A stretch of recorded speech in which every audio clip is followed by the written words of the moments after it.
శివుడు తన శరీరానికి బూడిదను ఎందుకు రాసుకుంటాడో మీకు తెలుసా? ఒకసారి భూలోకంలో కొంతమంది మనుషులు ఒక పాడెను మోస్తూ శ్మశానానికి వెళుతూ ఉండగా గుంపులో ఉన్న ప్రజలందరూ రామ్ నామ్ సత్యహే అని నినాదాలు చేస్తూ ఉంటారు.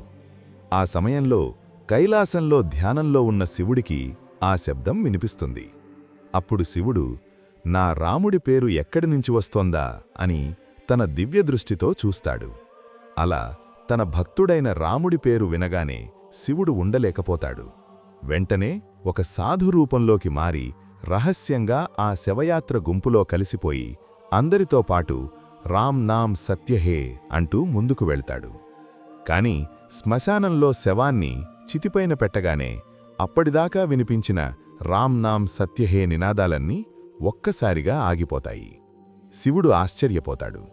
తీసుకొచ్చేకప్పుడు ఎంతో గట్టిగా రామనామాన్ని జపించారు, ఇప్పుడు చిన్న అరుపు కూడా లేదు అని శివుడు చాలా బాధపడతాడు. ఇంతలో అక్కడికి వచ్చిన వ్యక్తిని ఆపి, అయ్యా, ఇంతకు ముందు వరకు భక్తితో రామనామాన్ని జపించారు కదా, ఇప్పుడెందుకు మౌనంగా ఉన్నారు అని అడుగుతాడు. దానికి ఆ వ్యక్తి నవ్వుతూ, శవం కాలిపోయింది కదా, ఇంక ఎవరికోసం రామనామాన్ని జపించాలి, పనైపోయింది, బయల్దేరు అని అంటాడు. శవం కాలిపోయాక అందరూ ఇంటికి వెళ్ళిపోతారు. కాని శివుడు మాత్రం శ్మశానంలో ఒంటరిగా ఉండిపోయి కాలిపోతున్న ఆ చితి బూడిదను చూస్తూ, ఈ శవం వల్లే కదా నేనిక్కడిదాకా వచ్చాను, దీనివల్లే కదా నా రాముడి పేరు వినిపించింది, ఈ శవం నుండి మిగిలిన బూడిద చాలా పవిత్రమైనది అని ఆ భస్మాన్ని శరీరానికి రాసుకుంటాడు.